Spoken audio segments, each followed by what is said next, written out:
Hi, everyone. Daniel Ramsey here with My Outdesk, and I'm excited because we have a DR on the call. So DR is interviewing DR. Diane Ramirez, she's the Chief Executive and CEO. This is amazing. You guys have over 1,400 agents, and you grew with a vision of just having 3 to now 36. So Diane, thanks for joining us today. I am thrilled. My other DR. Yes, yes. Okay, so we started out talking about your tagline. Let's do an introduction to your business. And you guys primarily serve the New York area. Is that correct? Metropolitan area, which is New Jersey, Connecticut, the Hamptons, and of course, the boroughs. There you go. New York City.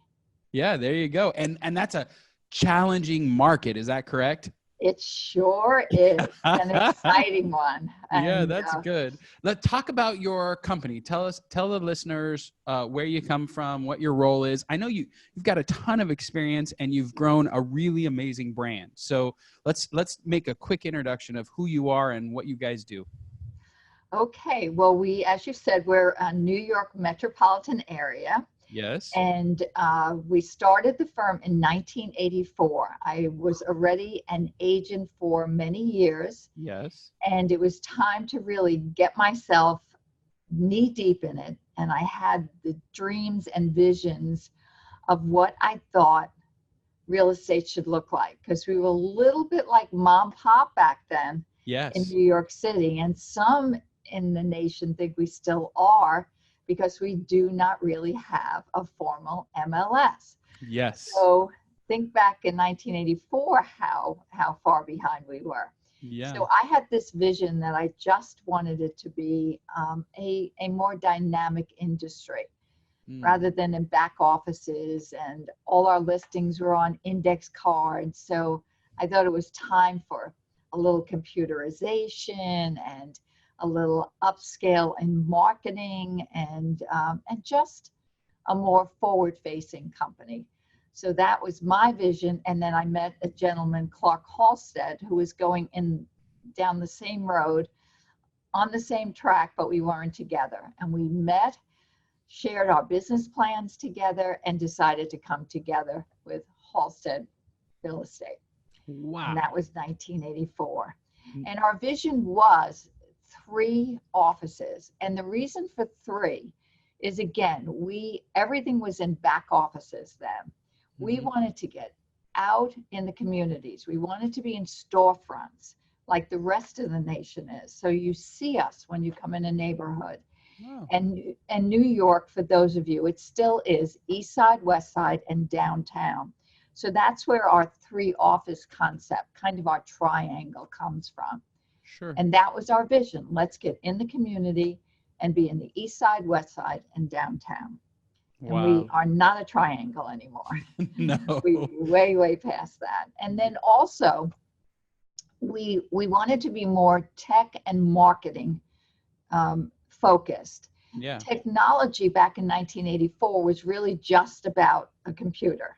Sure. There was nothing else.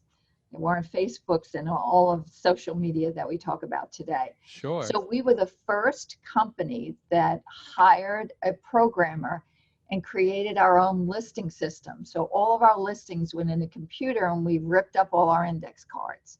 Wow. And then our programmer sold it to all our competitors, which was terrific, so that they got into the 20th century and then eventually into the 21st century. And then from a marketing standpoint, we only had the strip ads in the New York Times back then. And we wanted something more dynamic. So our first idea was we bought a London taxi and had our logo put on it. And we had a rolling billboard going around the city, bringing our clients around. We had a computer in the car, which took 2 days to get it even to work, but there was a computer in the car. We had a phone in the car that was too heavy for me to even carry. But again, we were high tech. Yeah. So that's kind of our vision and how it all started. That's amazing. That's amazing. When you guys first started, did you expect to achieve this high level of success? I mean, you guys are kind of one of the best branded companies in New York now. I mean, why, are you surprised at all the success you guys have achieved? Well, it didn't come overnight, so I guess surprise is not the word, but we always felt we had to be forward thinking. So forward thinking also meant strategic growth. Yes. So our growth really occurred, I want to say organically, but it was really strategically because many of them were acquiring other firms. So our first foray away from our triangle was, at that time we had a lot of our customers going to Brooklyn because back then Brooklyn was lower price points. Yes. So again, strategic. If your clients are going to Brooklyn, why not open in Brooklyn? There you go. So that was one of our first forays out of Manhattan. Yep. And got us out of our triangle. But now we have Brooklyn people coming back to Manhattan to save money. So, everything in life is full circle. There you go. I love it. So that was the start. That was the start. And how many offices do you guys have now? We have 36 offices now. Wow. For our audience who, many of them are brokers or real estate agents building teams, or they want to build something as successful as you've built. What, if you're talking directly to them, what has been kind of the reason why you've been successful, or what are the secret sauces from going from one office to 36 and being able to manage all that change and crazy real estate agents in your office and crazy clients, and like, what's been your secret to being able to grow and scale that? I think if you could put it into something simple, I would say staying true to yourself. And part of that is what I mean is we very much have always and still do and will always very much focus on our culture, on our people. Yep. And because what are we without our people and our agents and feeling that they are gaining something from us? So for instance, whenever we expand and strategically grow, we put a lot of work and homework into making certain that we are strategically acquiring a firm that resonates with our culture. Yep. Or we have a good team person that understands our company well to do if we're going to organically grow. Mm-hmm. And we spend a great deal of research time making sure the company has our culture, our ethical standards. And then we spend a great deal of time making sure the company we acquire feels that they're loved and that we're not taking things away. And they left their family, but now they're joining a bigger family. And I personally make sure I know everything I can about every single agent. I know their names. I know they have children or horses or what they're. And I go to every one of my offices, and my agents think I know every one of their names, and most of them I do. Once in a while, I might forget one or two, but that's how much they know that myself and my leaders care about them. And that's the secret sauce, is the culture. So you have, I think the agent count is 1,400. Is that 1,400? And yes. and it's amazing that culture is the thing that got you from 1 or 2 or 3 offices to 1,400 people. I think that's amazing. And it feels to me like you're the glue, and you've created leaders that they understand they're the glue for your agents. So talk about how challenging that is in our real estate space. A lot of agents are moving brands, and the loyalty is something that's shifting right now away from the broker and into the consumer. So I'm curious how you guys have positioned yourself to kind of be that glue, Well, to be the glue, you have to demonstrate. And part of our culture is we have an incredible leadership team, and everybody feels they do, but I mean, we have incredible leaders, and their feeling is the same as mine. They really do. They care about their agents. They care about their growth. They even care about the little hiccups in life, even if it's your child's not well or a parent is aging.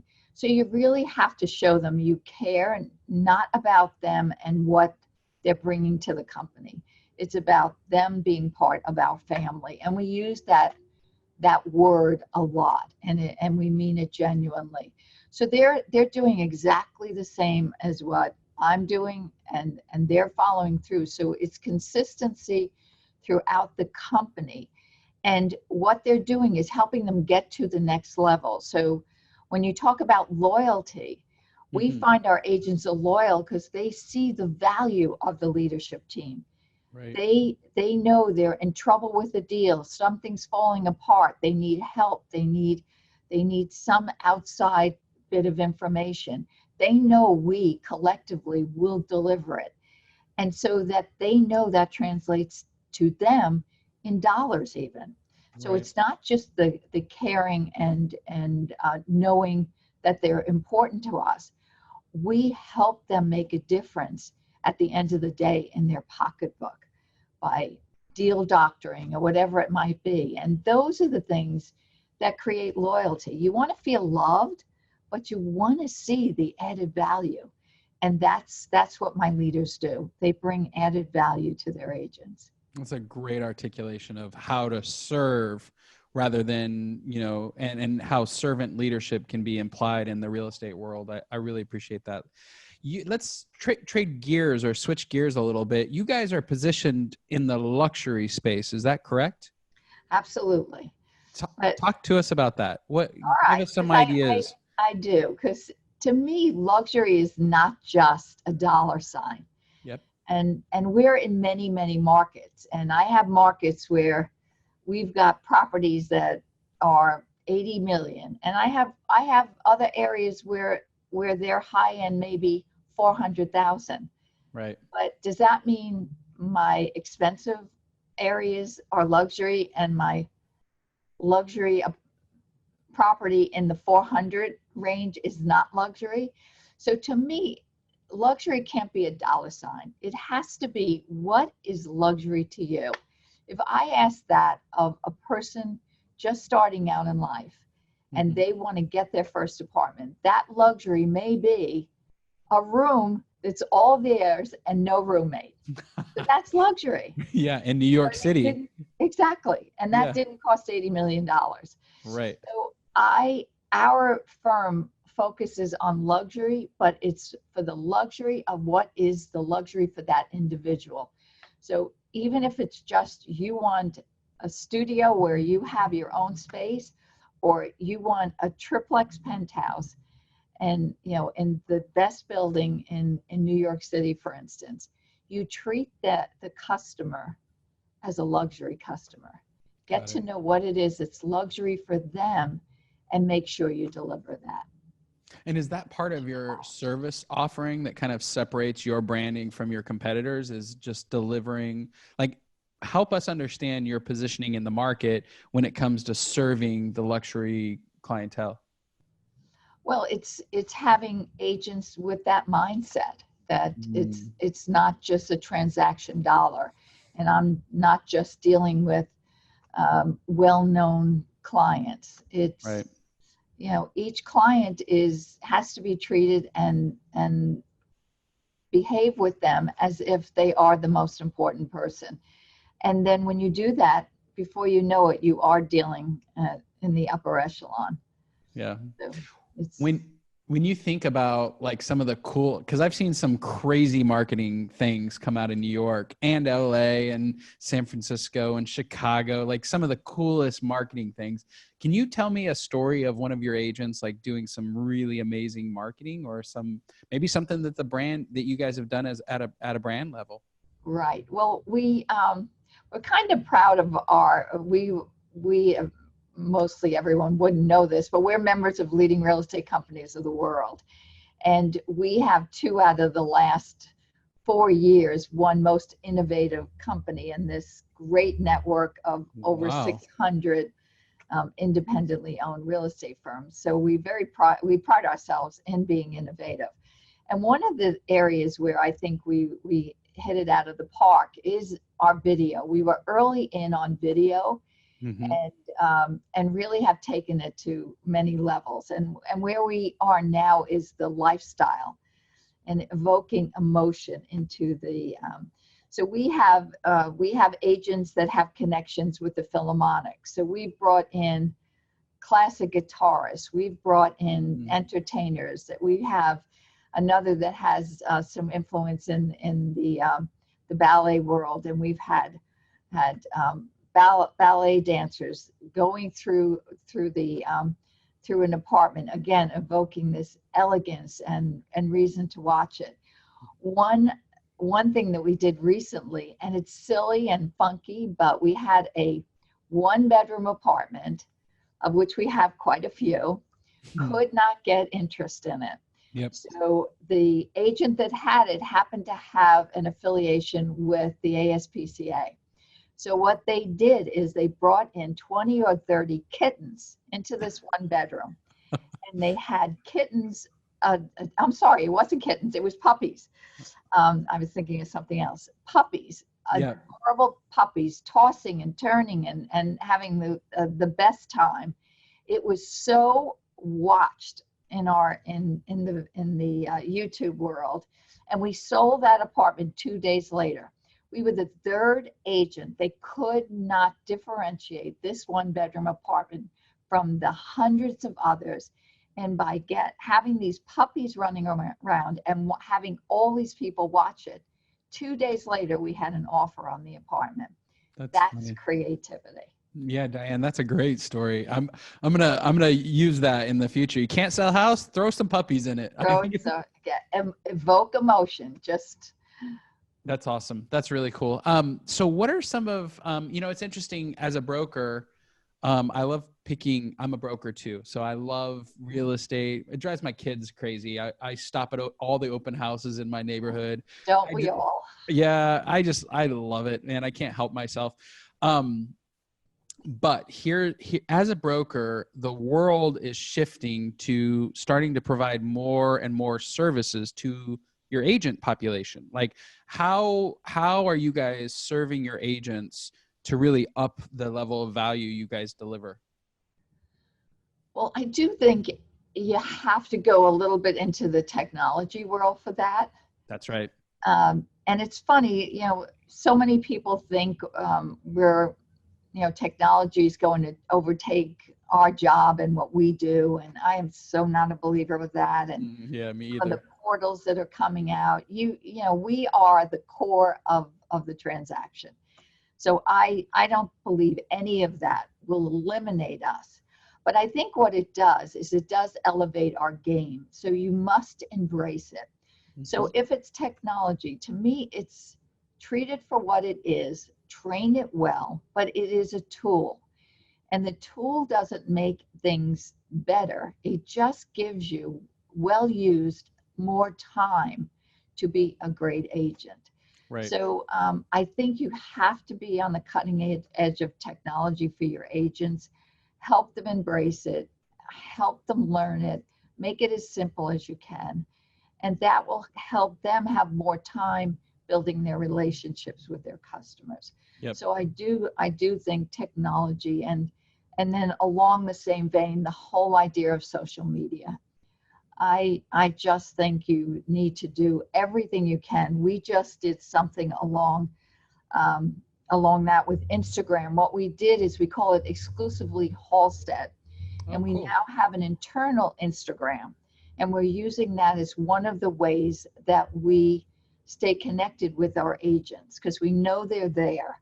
So if we have some new idea, if we have some new concept, we have even some new idea that we're presenting, we put it in the exclusively Halsted's Instagram, and we know everybody's looking at it. And then it also gives them an ability to go back and archive it. So if they remember seeing something, they're never going to remember where the memo was, but all they have to do is look in their Instagram and find our announcement. So so we find even corporately, we're trying to make social media easy, make our agents easier through social media, even internally. That's crazy. Well, as one of the leaders in the real estate world. What are you seeing with interest rates, the political space? Where are you seeing real estate heading over the next couple of years? Well, I think right now the interest rates, oh my God, can it get any better? So low. Oh, what it has done for purchasing power for our buyers out there is amazing. Yeah. In New York, our market is a little hesitant right now. It kind of started in our luxury arena, and because the prices got a little ahead of themselves. Yep. And now it's trickled down a little bit, but it's because of that, the sellers, whether they're developers or resale sellers, have realized they have to be competitive in pricing, and they really have to sharpen their pencil and make certain that the buyer sees value. So you add that to our current interest rates, and I think this is the best buying opportunity I have seen for New York City in particular in a very long time. So I think all of that is good. I think the chaos is going to probably keep our market a little frenetic for a while. Uncertainty, basically. Yeah, exactly. It's adding uncertainty. And so people are pausing when they might, go forward with such great inventory and such great interest rates. And the buyers are out there, but they are hesitant. But I think value and purchasing power, the combination, is going to bring the buyers out because it's their home. This isn't like it's an investment, so I'll hold off. It's their home. They want to get moving. Yep. And what I love about home, I was telling somebody the other day, I'm like, if this is an investment, you cannot be emotional about it. But if it's your home, be emotional, love on it. Oh, yeah. Overpay. None of that matters. It's where you're going to live for the rest of your life. Exactly. And you're not going to trade it at the end of the year for a tax benefit. So enjoy it, live in it, and make sure it's not just the best price, but it's where you want to cozy up every night. Yep. I love it. I love it. What, you've probably mentored hundreds, if not thousands of agents over your career, I'm guessing, and I'm going off our planned questions because I just love your brain. I love your values. I love your servant's heart. Like, I just love that part. That's one of our core values as well. But as you're thinking about mentorship and the people in your office that you've helped over the years, because you've had decades of helping agents, which is unusual. I don't meet very many people that have had decades of that. So what's your best advice for agents now, the ones in your office, the ones that are competing out there on the streets every day? What's the best advice you have today? Well, I think it's a little bit of how I lead my own life. It's lead with passion. It's when you do things from your heart and from what's most important to you, you're going to, first of all, you're going to do a great job. Mm-hmm. And it won't be a job. It will be you just helping people. That's the part of residential real estate that I think is so exciting. You are bringing someone into another person's home where you can just tell the love that was in the household, and you're walking them through their bedroom and their living room. And so see it as a passion and not just going through the motions of coming together for a commission at the end of the day. And I think when you do that, number one, you never get tired of what you're doing. You can't wait to help the next person. And I've heard over the years people say, oh my God, agents who come and say, I feel a little burned out. I keep doing the same thing over and over and over again.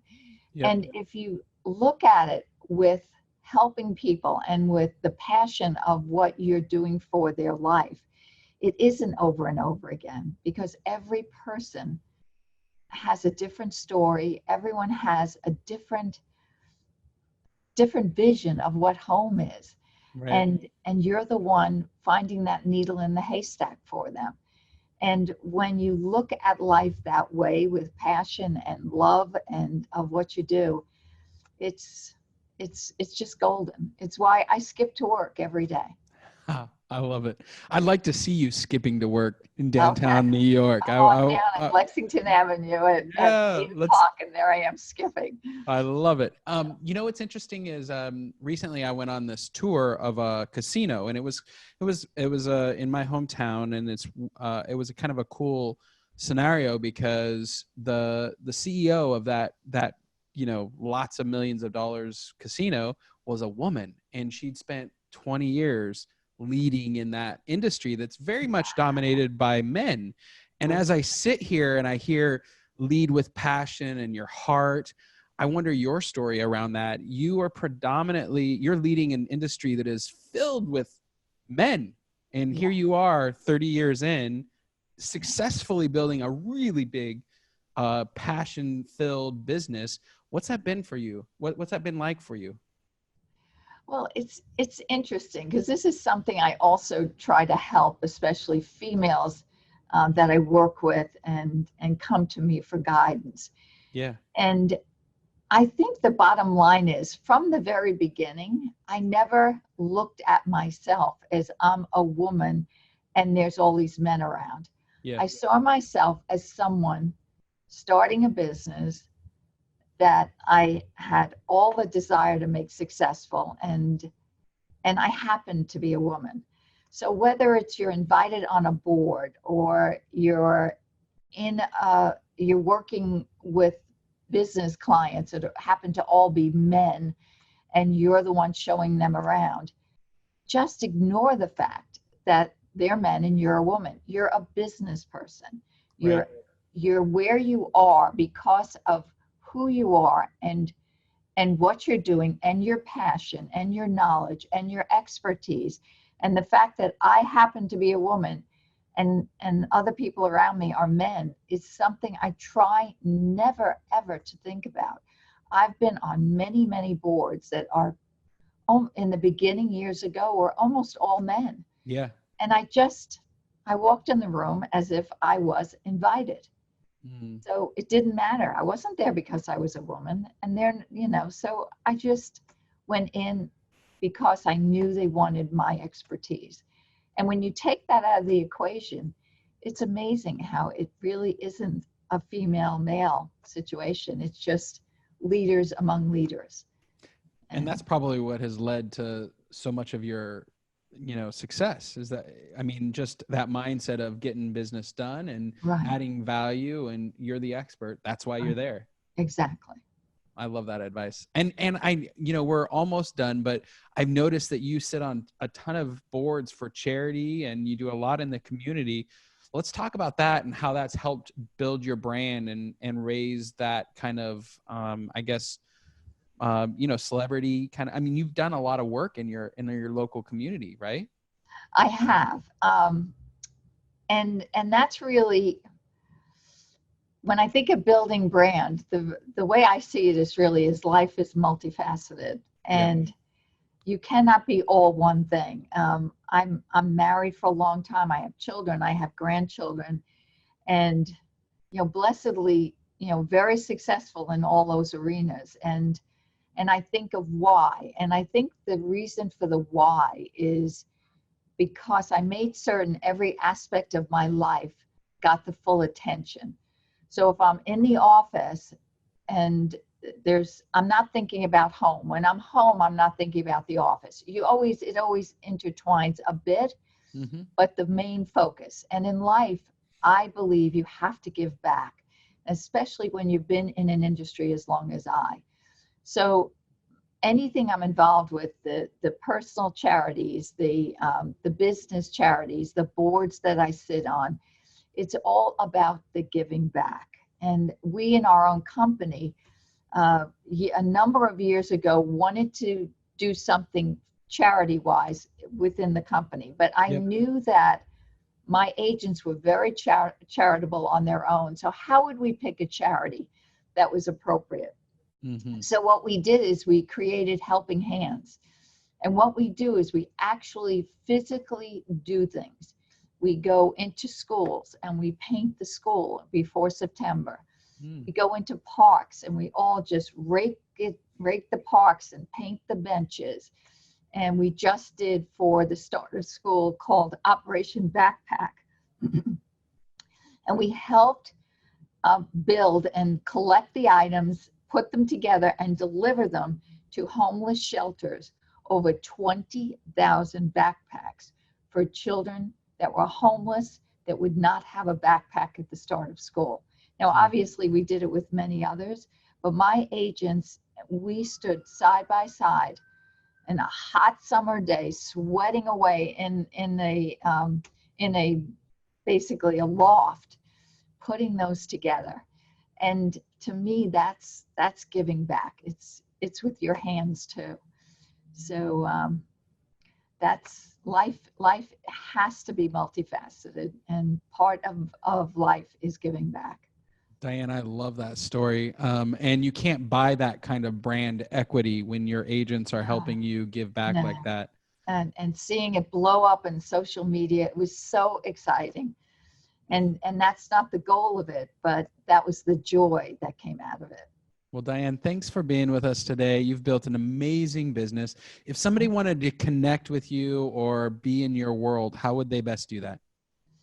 I guess email is dramirez@halsted.com. And that's follow me I'm on Instagram. So there you are. It's the Diane Ramirez, because Diane Ramirez was taken already. So and I'd love to hear from all your guests out there. Well, Diane, thanks again for your time. We really appreciate you giving love on our audience and our people. Thank you, Dave. It's been amazing. Guys, we just had one of the most successful brands and leaders in our space pour her entire heart and soul into us. So Diane, thank you so much for being here. Guys, if you're listening, myoutdesk.com, we help real estate brands grow by providing leverage. Thank you so much for your time. Really appreciate you. My pleasure. A joy. I hope we get to meet in person. Me too. Bye-bye, Me too. We will do it.